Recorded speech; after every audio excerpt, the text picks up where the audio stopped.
He won the U.S. Open. He's been to a Ryder Cup. And right now, there is one golf course in America where he is not allowed to set foot, even as a member. Stick around, because by the end of this video, you'll know exactly why. And there's a twist near the end of this story that even hardcore golf fans don't fully know yet.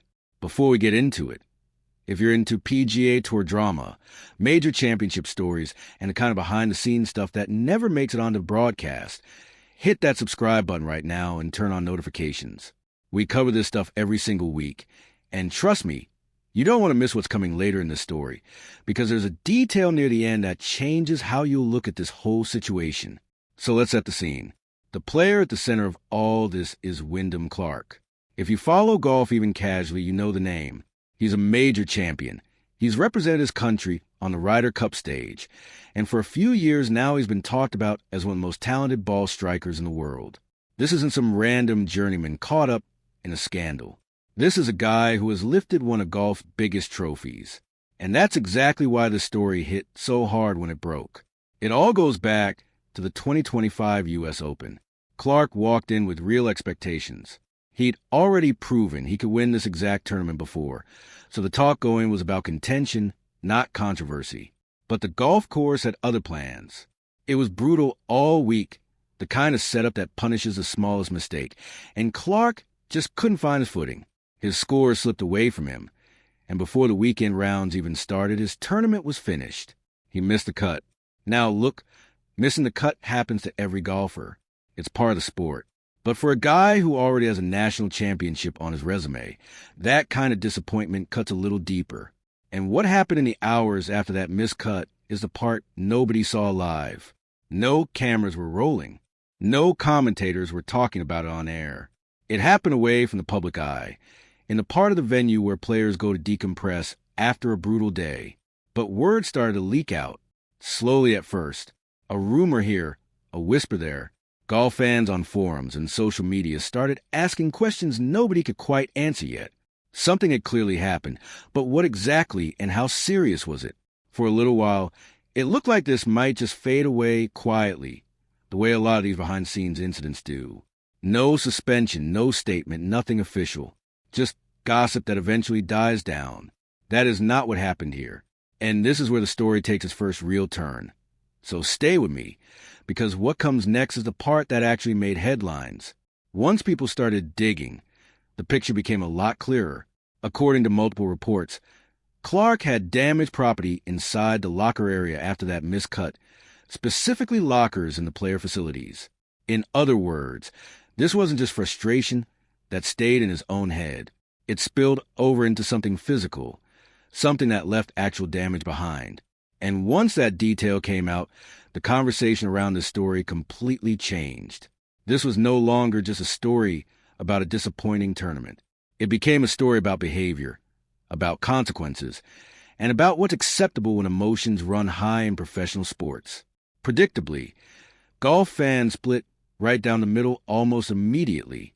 A lot of people pointed out that professional athletes are human, that frustration boils over sometimes, and that venting in a private space isn't the same as doing something in front of fans or cameras. Other fans pushed back hard, saying that destroying someone else's property, even in private, even out of frustration, crosses a line that shouldn't be crossed, especially by someone representing the sport at the highest level. That debate is still going on right now in golf circles, and honestly, we want to know where you land on it. Drop a comment below telling us if you think this was a forgivable moment of frustration or a genuine lapse in judgment that deserved real consequences. But here's where things got serious. Club officials at the host venue did not just let this slide. There were internal conversations. There was a formal review.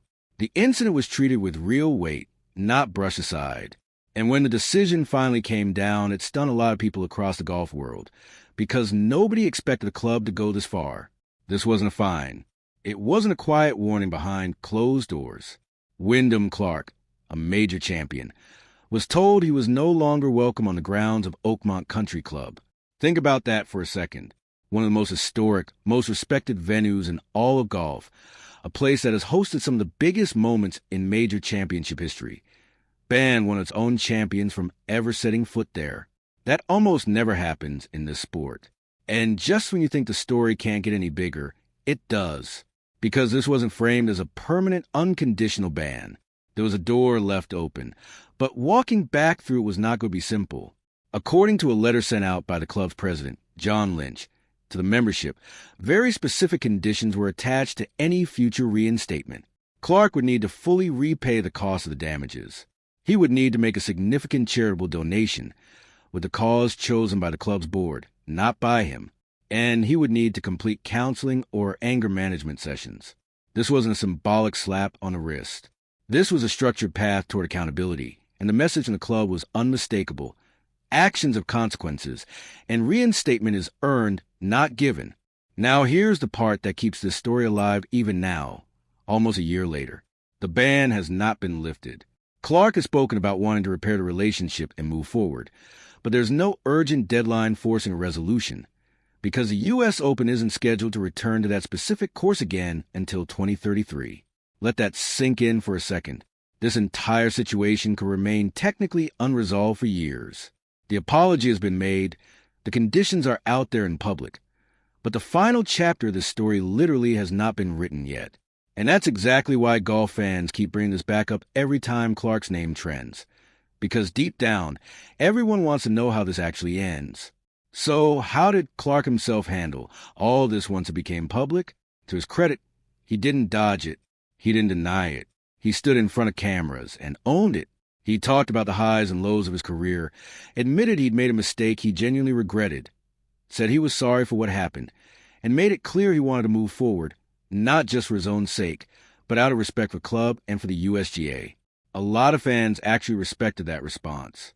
It didn't erase what happened, but it showed a level of accountability that not every athlete shows when they get caught in a moment like this.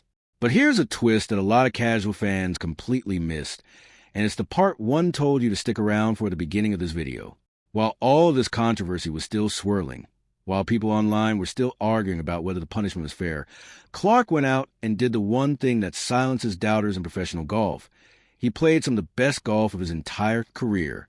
At a PGA Tour event not long after the ban became public, Clark put together one of the rounds of his life, carding a final round in the 60 that instantly turned heads across the entire tour. He didn't just play well, he dominated, closing out the win by 3 full strokes over a strong field. It was his 4th career PGA Tour title, and his first tour win since his previous victory the year before. Think about that timeline for a second. Banned from a major championship venue, dealing with public scrutiny, conditions hanging over his head, and yet his game never actually broke. If anything, it got sharper. And that brings us right up to where things stand today. The U.S. Open has now shifted to a different demanding venue, a course known for testing patience just as much as it tests talent. The kind of place where one bad bounce or one bad decision can completely unravel a round. Every time Clark tees it up at a major now, there's an extra layer of attention on him, not just about his swing, but about his temperament under pressure. Because everyone remembers exactly what happened the last time things didn't go his way at golf's biggest event. So where does this leave us? Almost a full year removed from that miscut at Oakmont, the ban is still active.